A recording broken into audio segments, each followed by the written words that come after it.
Hoy sí, estamos grabando. Entonces, nos quedamos en esta parte aquí. Pero la escuela psicoanalítica también nos hablaba de la estructura de la personalidad. Y él nos hablaba de tres aspectos, que son el id, el yo y el super yo. El primero tiene que ver con el primero que mencionamos allí, es el id. El id, decía la teoría, que es el principio de placer. Busca la autosatisfacción y tiene un componente animal. Tiene un componente animal. Muy instintivo. Todos tenemos deseos de comer, de beber. Entonces, como menciona ahí, buscar el placer. El segundo es el principio de realidad, que es el que se expone al mundo exterior. Voy a mover un poquito la filmina, si usted lo mira por aquí en esta parte del, ¿cómo se llama? Del iceberg. Ahí miramos el yo, el ello y el super yo. Este es el que, pues, en alguna medida se expone al mundo exterior. Entonces, cuando mencionamos esta parte, los seres humanos, por ejemplo, nos gusta el disfrute, nos gusta el placer. Por ejemplo, quedarnos dormidos un ratito más, quedarnos durmiendo más cuando tenemos horarios de trabajo. Ahorita estamos un poquito anormal la situación, pero entra en función también el super yo. Este es el principio de perfección, es la parte de las normas. Este siempre procura frustrar nuestros impulsos, ¿no? Por ejemplo, cuando queremos dormirnos más en la mañana, inmediatamente nos dice, vas a llegar tarde, no hagas eso, te vas a meter en problemas con tus padres, con tus amigos, con el docente, con el jefe de la empresa. Entonces, pero quien al final se expone y tiene que dar una explicación es el principio de realidad. Él integra cada uno de estos aspectos. En lo personal considero que hay algunas personas que son muy dirigidas por el id, muy dirigidas por el id. Otros son muy dirigidos por el super. Ahora, cuando hablamos de estos aspectos, ahí cuando tengan un tiempecito me le dan una vistadita a las explicaciones que están ahí. Otro de los aportes del psicoanálisis es el desarrollo psicosexual. Sigmund Freud daba una explicación de los cambios que se experimentaban. Y la primera es la etapa oral, que esto se da desde el nacimiento a los 12 o 18 meses. Si ustedes han notado, los niños todos se lo quieren llevar a la boca, porque allí hay una cantidad de sensaciones. Por otro lado, también quiere conocer lo que está enfrente de él. Y por eso él chupa, succiona, es decir, que pone en movimiento los labios, la lengua y el paladar para tener una alternancia rítmica. Así que el niño quiere experimentar eso. Ahora, muchas veces los padres restringen esas cosas de una manera un poco dura, ¿no? Por ejemplo, les pegan en la boca, los regañan. Entonces, decían los que analizan las etapas, que si el niño no logra disfrutar, esto puede ocasionar un conflicto y a futuro, cuando ya es un adulto, entonces puede caer por ejemplo, en beber, en fumar, lo de la comida también. Entonces, allí mencionamos la etapa oral. Después entramos a la etapa anal, de los 18 meses a los 3 años. Es aquí donde el niño empieza a tener control sobre algunos aspectos, especialmente en los esfínteres. Aquí representa el primer intento del niño por convertir una actividad involuntaria en algo voluntario. Si el niño pasa esta etapa muy bien y tiene control, entonces hay una satisfacción, pero si no, le trae conflicto. Así que los niños pueden experimentar dolor o placer ya sea al retener o expulsar sus desechos fisiológicos. Muchas veces los niños no pueden defecar y entonces los padres empiezan a hacer una cantidad de ritual, de movimientos, de acciones. Eso le puede traer conflicto y también puede traer, como decimos, cierto control y dolor también. Pasamos a la siguiente etapa, que es la etapa fálica. Aquí el niño tiene curiosidad, empieza a conocer su cuerpo. Y aquí el órgano sexual masculino desempeña un papel dominante, más en los varones, según la teoría de Sigmund Freud. En esta fase las caricias masturbatorias, pero no los entendamos como un acto erótico, sino es más por las sensaciones que hay en el pene, y el niño pues también es estimulado muchas veces por los padres también. Por ejemplo, tocarlo o decirle expresiones, reírse. Entonces el niño siente un placer autoerótico. En alguna medida, al varoncito se le estimula para poder hacer algunas acciones allí, ¿va? Y eso puede generar cierta curiosidad. Por otro lado, también puede generar que al niño lo limiten y entonces eso crea en él como esa curiosidad por tocarse. Entonces los padres muchas veces si se pueden regañar al niño, decir, no se toque, no haga eso, guárdese su pene.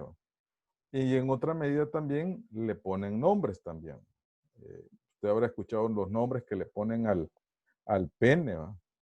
Algunos son nombres un poco chistosos, vamos a decir, ¿va? Otros en alguna medida también pueden generar, ¿cómo se llama? Alguna sorpresa ahí, ¿va? Pero eso genera en los niños pues una situación donde el niño pues sea estimulado ahí. Por otro lado, Freud consideraba que el clítoris es considerado por la niña como una forma de falo inferior. Él decía que por el lado femenino eh, deseaban tener un pene, pero al tener un clítoris se sentían en una condición inferior, cosa que Karen Horney, que lo vamos a ver más adelante, refutaba esa posición de Sigmund Freud, y lo que ella decía era que no es que querían tener un pene, sino que querían tener los derechos que los hombres tenían. Entonces estamos hablando de tiempos donde la figura masculina pues tenía dominio sobre muchas de las actividades, y las señoritas pues se encargaban de actividades domésticas. Entonces, también hablamos del complejo de Edipo y Electra, que esta es una historia griega, donde tanto Edipo se enamora de su madre, él no sabe, pero se termina casando, y entonces Freud tomó esa figura para decir que los niños a esta edad sienten una admiración, un amor, en el caso de los varones, hacia su madre. Y entran en rivalidad con su papá.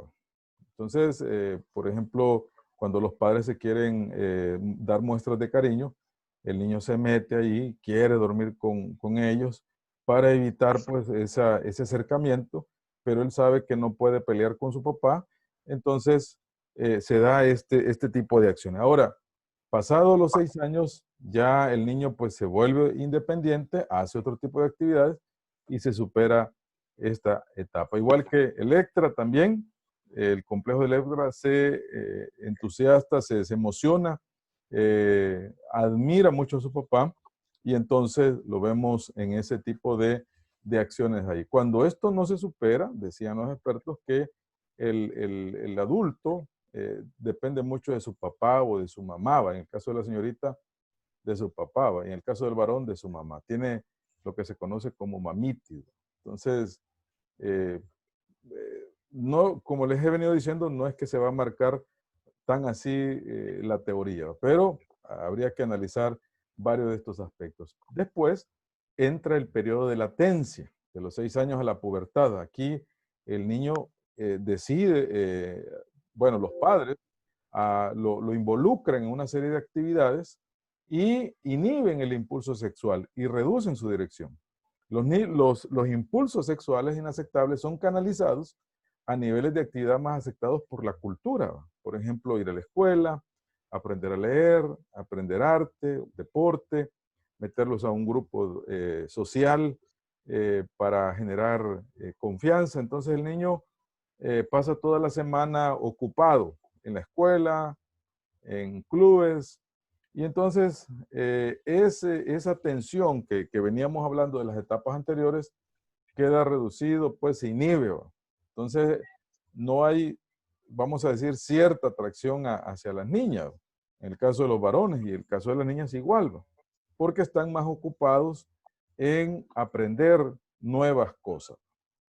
Por eso dice que son actividades más aceptadas por la cultura. Claro, no habrán las excepciones siempre de niños que se sienten entusiasmados, pero quizás no tienen el valor para decirlo. Les da pena. ¿Va? Muchas veces los papás lo molestan o algún tío, vos te gusta tal niña. ¿Va?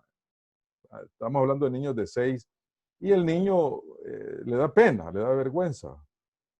Utiliza argumentos como decir las niñas mucho lloran, las niñas se quejan mucho. En el caso de las niñas dicen los varones son muy pésimos, son cualquier tipo de acción.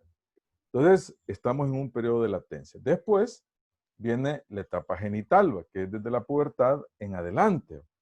Aquí ya surge en la adolescencia cuando maduran ya los órganos genitales. Hay un surgimiento de los deseos sexuales y también agresivos.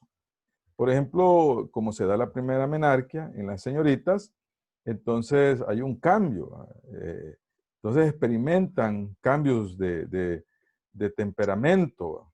Entonces de repente están alegres, después están tristes, melancólicas, pero es por ese tipo de situaciones. Hay señoritas que sufren mucho. En el caso del varón, como empieza a darse lo de la testosterona, entonces se vuelven agresivos. Aquel niño de los 6 años que mamá lo mandaba a hacer algún tipo de oficio, ya en esta etapa se vuelve un poco rebelde, que es normal en esta etapa. Así surge el impulso sexual en el cual antes era autoerótico, pero ahora busca satisfacerlo a partir de una interacción genuina con los demás. ¿Quiénes se acuerdan de los noviazgos de manita caliente en los recreos? Compartir con ese niño en la escuela o la niña. Y cuando llegaba pues el kinder, pues era pasar sentados comiéndose una charamusca o una paleta.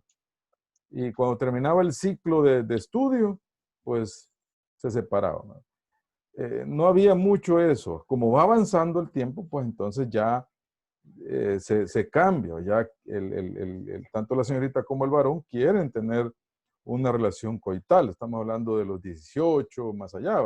Claro, algunos empiezan más temprano, pero es por esa etapa, como decía Freud, la etapa genital. Es aquí donde, de acuerdo al aparato psíquico y sus componentes del ello, super yo, ya entran en conflicto. Aquí, en esta medida, ya entramos en una conciencia de qué es bueno o es malo. Las consecuencias que pueden venir. Es así como se dan las aportaciones del psicoanálisis. ¿Cuáles son? La contribución más importante de Freud fue la explicación del inconsciente, que es una enorme red de emociones e ideas almacenadas y a menudo reprimidos que dirigen los pensamientos conscientes y la conducta, que ya lo explicamos. Pero también hay otra aportación de esta situación, que son los mecanismos de defensa. Al poner al descubierto el conflicto entre el id y el super yo, entran en funcionamiento los mecanismos de defensa. Yo les pregunto a ustedes, por favor, algunos me comentan allí. Cuando usted lo encuentra en una situación vergonzosa, penosa, ¿cuál es su reacción y cómo usted quiere explicarlo? ¿Alguien nos quiere ayudar, por favor? Contradiciendo el caso, licenciado. ¿Cómo dice? Contradiciendo el caso, le digo. Contradiciendo el caso. Muy bien. ¿Alguien más, por favor? Gracias. Muchas veces la mente se queda en blanco y no sabemos qué decir. No sabemos qué decir. Muchas gracias. Está bien. Yo le voy a poner dos ejemplos. Por ejemplo, el primero. ¿Cuántos de ustedes tienen novia o novio ya? Bueno, no los nieguen, por favor. Yo. Bueno, no tenemos la manita ahí para levantarla, ¿va? Pero pensemos señorita. Vamos con las señoritas ahorita. Imagínese usted está allí en su casa, llega su novio, tiene permiso de entrar ya el novio a la casa, por lo menos a la sala. Y en ese momento el joven se va al baño, hace uso del baño, pero deja el celular en la mesita de la sala. Ahora, cuando les cae una llamada, usted ve esa llamada y es, pongámosle un nombre, Sarita, dice Sarita. Pero usted dice, saber quién será. Pero al minuto, otra vez vuelve a sonar. Usted no lo contesta. Al tercero, otra vez. Al cuarto, otra vez. No, al cuarto ya usted contesta. Ahora es una voz femenina. Y la voz femenina dice, hola mi amor, ¿cómo estás? Nos vamos a ver hoy en la noche. Entonces su novio, que está en el baño, sale, pero sale ya pálido. Ahora, ¿cuál es la respuesta que puede dar el joven a esa llamada? Negación. ¿Qué dice? No, Ay, quizás mi se equivocó prima. de número. Ajá, Es mi amiga. es mi prima.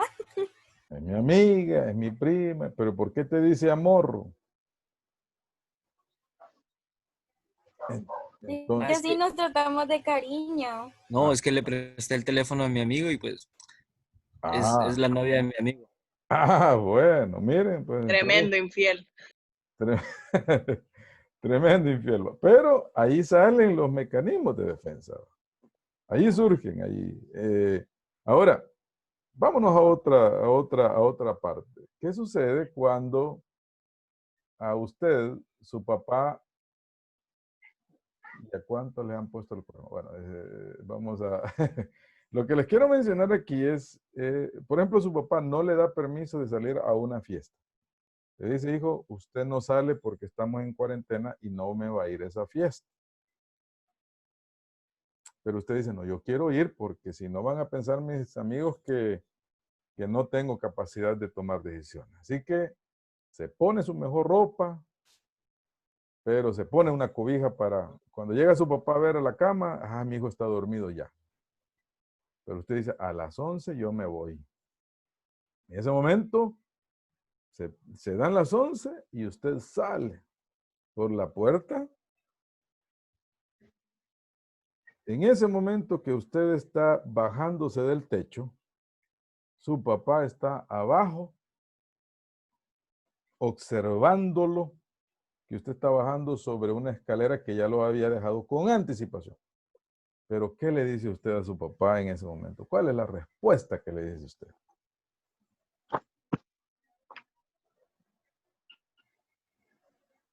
Hijo, usted no tiene permiso de salir, pero ¿usted qué le dice? Usted bien vestido, oloroso, con sus zapatos bien chañaditos, como decimos. ¿Qué le dice usted a su papá? Es que quería salir a caminar un rato. Quería salir a caminar un rato. ¿Qué más? Gracias, gracias. Rogarle para que me den permiso. Rogarle para que le dé permiso. Yo Excelente. lo que quisiera es subirme de nuevo al cuarto y no bajar. No va. Para subir. Muy bien. Hemos puesto dos ejemplos de cómo se dan los mecanismos de defensa. Oiga, el objeto principal de los mecanismos de defensa es reducir la ansiedad. Me sorprendieron, me vieron. En algunos casos refuerzan el ego. En el sentido de que usted da una explicación y le escucha. Pero en la mayoría de los casos son estrategias protectoras, ¿no? Ahora, la defensa se da de dos maneras. Primero, un autoengaño. Papá, yo salí a ver quién andaba ahí, pues, sos vos. La otra es mediante la deformación de la realidad. Papá, ¿qué? Escuché una bulla, voy a salir a ver. ¿Y por qué te pusiste la ropa? Ah, porque no iba a salir desnudo, papá. Entonces, los mecanismos de defensa, oiga, por favor, reducen la ansiedad. Pero cuando se dan de una manera inconsciente. Ahora, yo les presento aquí algunos mecanismos de defensa. La primera, miren, el primer mecanismo es el aislamiento afectivo. Esto consiste en separar las emociones de la tarea que tenemos que realizar, si esta puede ser desagradable. Por ejemplo, ustedes como doctores, futuros doctores, quizás la primera ocasión que ustedes vayan a un hospital y más a la sala de emergencias, posiblemente algunos van a salir impresionados con lo que pase ahí. Gente herida, gente que le han quitado quizás un brazo, gente que llegó con... Y ustedes van a salir afectados de la situación. Que un paciente lo busca, mire, ayúdeme, no me atienden, usted se va a sentir preocupado. O alguien, y usted va a salir como afectado. Esa noche quizás no va a poder dormir por las imágenes y por todas las cosas. Ahora, ¿cómo funciona el mecanismo de defensa? Con el tiempo, la persona va a empezar a hacerse un poquito más fuerte y ya si mira algo, ya no le va a afectar. ¿Verdad? Eso se llama, consiste en separar las emociones de la tarea que tenemos que realizar. En este caso, atender en ese momento. Entonces usted ya no se va, llega un paciente y muchas veces hemos sido pacientes y llegamos al hospital y nadie nos quiere escuchar, ni la enfermera, ni el médico. Y nosotros decimos, qué duro, qué malo, qué inconsciente. No, es un mecanismo que ellos están utilizando porque si no, les va a afectar su función, su trabajo. Entonces, a eso se llama el aislamiento afectivo. Igual que en atención... Disculpe, Doc. Díganme. Tengo una duda sobre eso de aislamiento afectivo. Sí.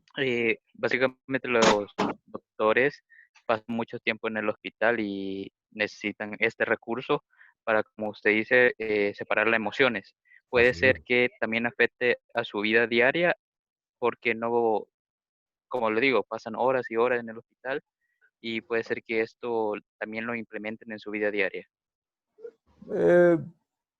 Posiblemente, depende, porque si es con los hijos, no, van a ser más sensibles al ver que su hijo se ha golpeado, entonces van a actuar de una manera rápida, van a buscar la manera de ayudarlo.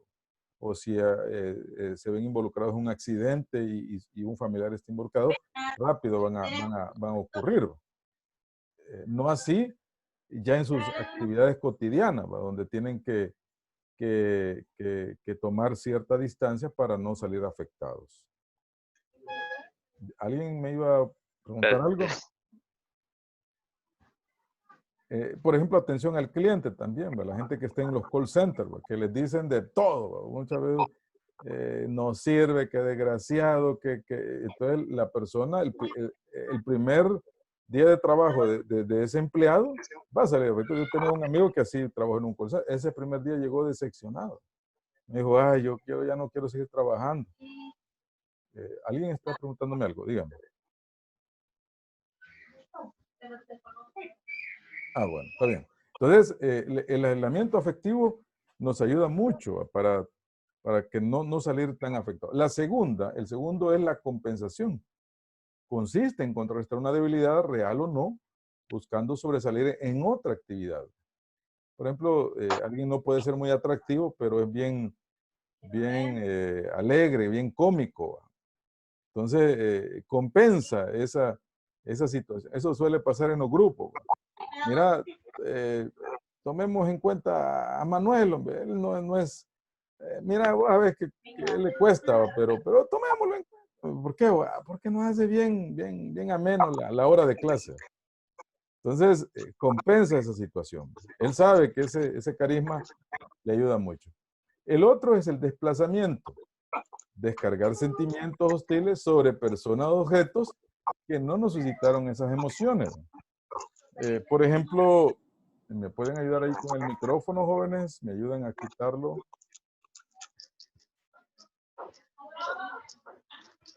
Bueno, ¿me pueden ayudar aquí?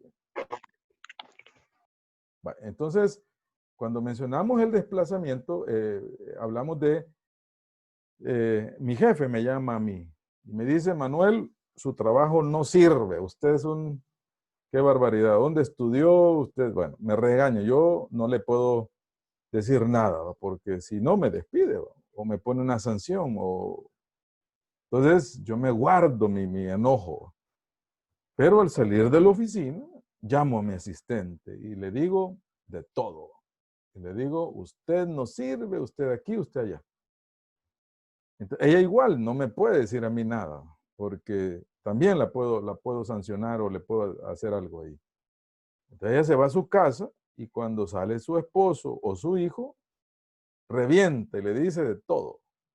Entonces, como menciona la definición, descargar sentimientos hostiles sobre personas o objetos que no nos suscitaron esas emociones.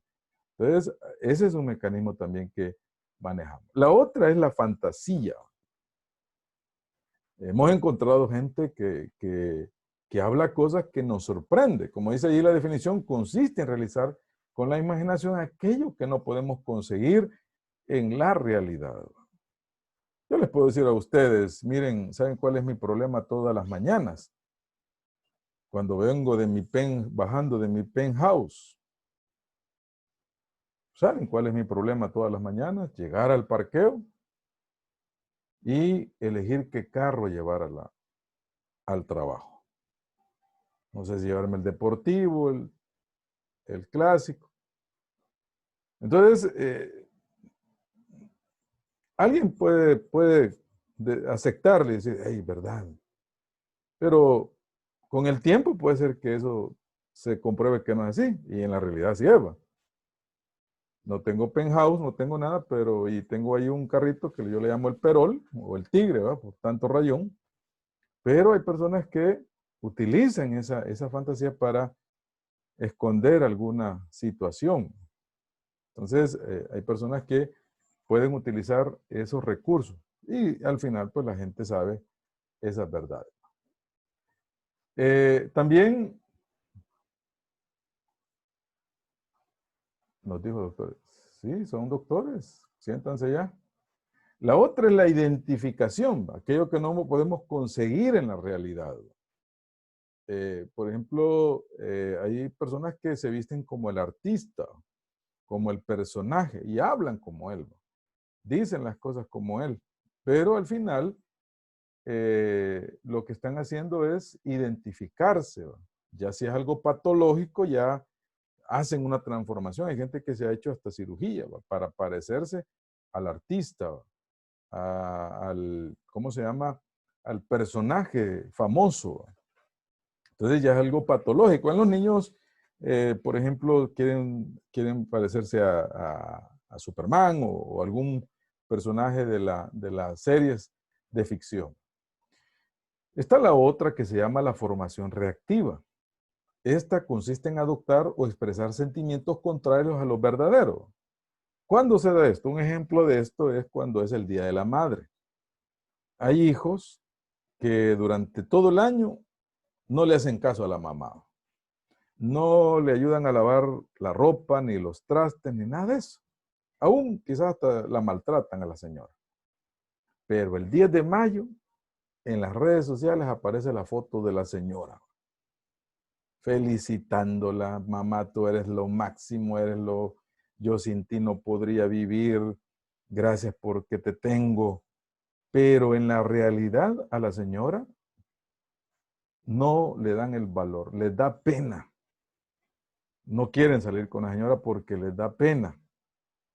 Pero en las redes sociales es admirada por su hijo. Y claro, los mensajes de apoyo, bueno, apoya a tu mamá, quererla, es lo único. Entonces se da la formación reactiva. Es igual también cuando a algún caballero le gusta una señorita pero él sabe que puede ser muy inalcanzable. ¿Va?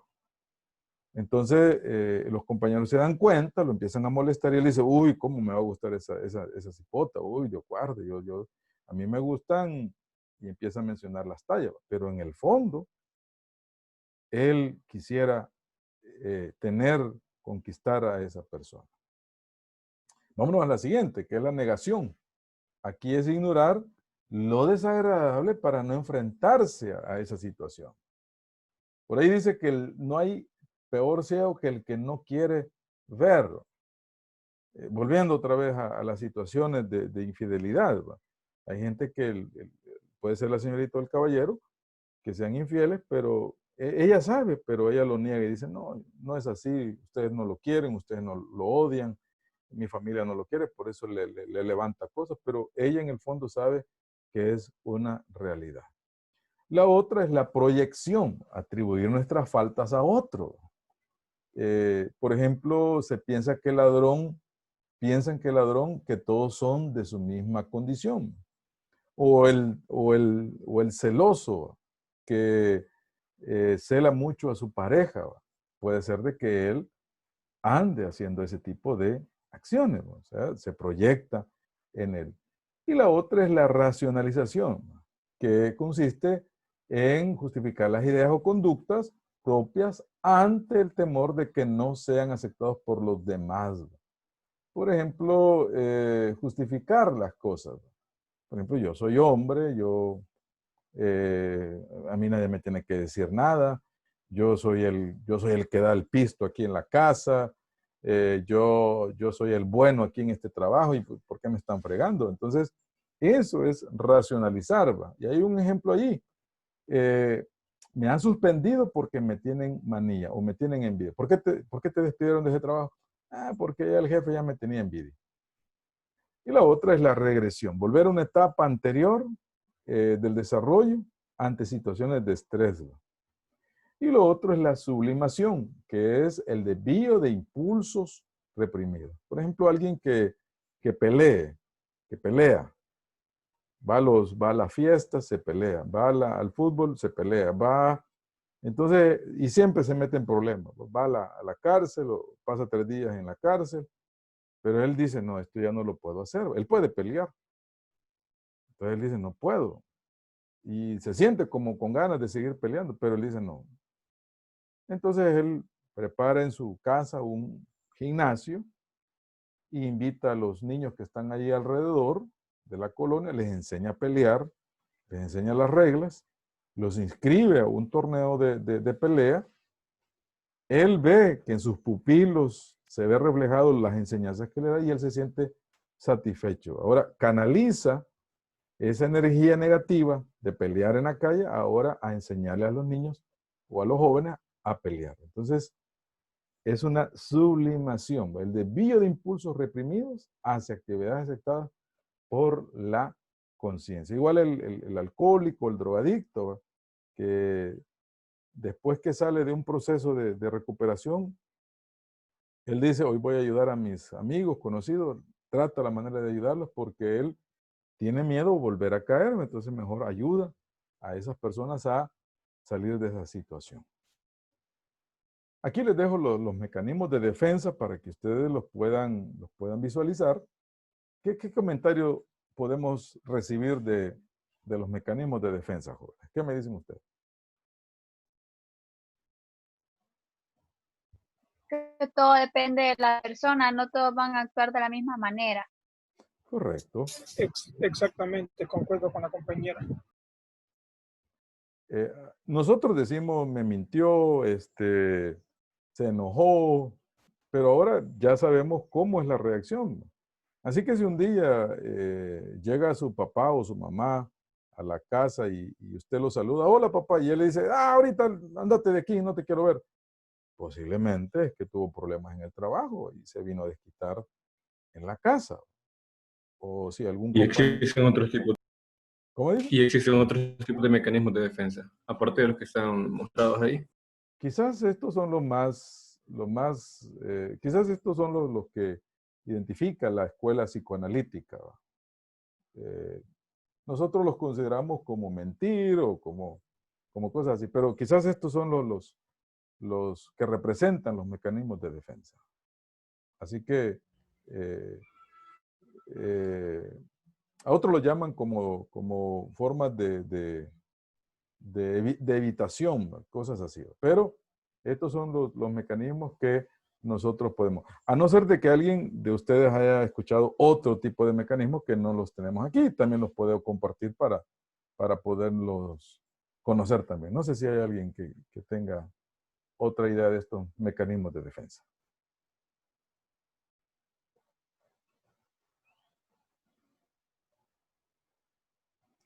Y lo vemos en todo, joven, en la familia, en el ambiente laboral, en todos esos lo vemos en esa situación. Bueno, vamos a... Yo digo que... Dígame. Yo digo que en algunas personas son más notables estos mecanismos que en otras. Todos lo tenemos, pero en unas son más notables.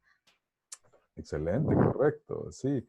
Y quizás algunas veces uno utiliza uno más fuerte, o más intenso. Eso también suele pasar también. Muy bien, gracias. Miren, vamos a hacer la pausa que les dije. Vamos a salirnos de esta cuenta. Y ahí les he dejado el link para que nos conectemos, ¿les parece? Vamos a